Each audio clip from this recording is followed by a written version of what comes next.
Accountability is kryptonite for a severe avoidant. Severe avoidants avoid accountability like the plague.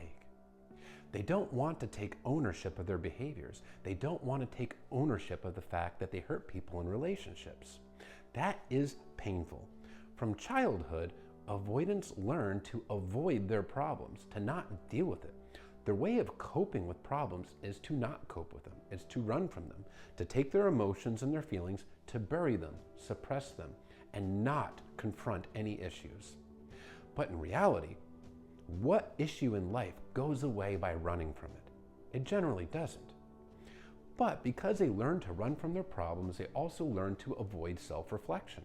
Because when you self-reflect, you have to face your feelings and face your fears. And avoidants don't want to do that. And you also have to see where you've gone right and see where you've gone wrong. And that's painful. Avoidants don't like to do that.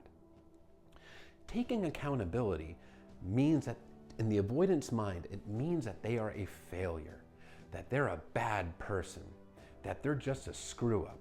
So they can't take that accountability. Even accountability for a small thing can become all-encompassing in the avoidant's mind. If they take accountability for the fact that they hurt their partner or they hurt multiple partners, that confirms to the avoidant their biggest fear, that they are bad people. So they don't want to go there. They don't want to face that. They don't want to deal with it. Instead, they run from it and find ways to avoid it, find ways to distract themselves. New relationships, for example, are a way that avoidants will often distract themselves. Or staying busy. Busy, busy, busy. It's another way for an avoidant to distract themselves from the emotions that they don't want to process and for the accountability that they don't want to take. They need to find ways to avoid having to be accountable. Because if they actually process the emotions, if they actually self-reflect, that would mean taking ownership of their behaviors. And that is something that they don't want to do. So when they are actually pulling away, when they're engaging in self-destructive behavior like cheating, for example, or monkey branching, it is very common that they will gaslight you, that they will try to make you doubt your perception of reality.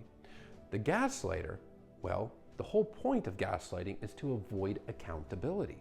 By making the other person doubt their perception, the gaslighter is able to escape accountability. So when the avoidant is deactivating or when they're discarding, it is very common for them to gaslight because it's an attempt to avoid accountability.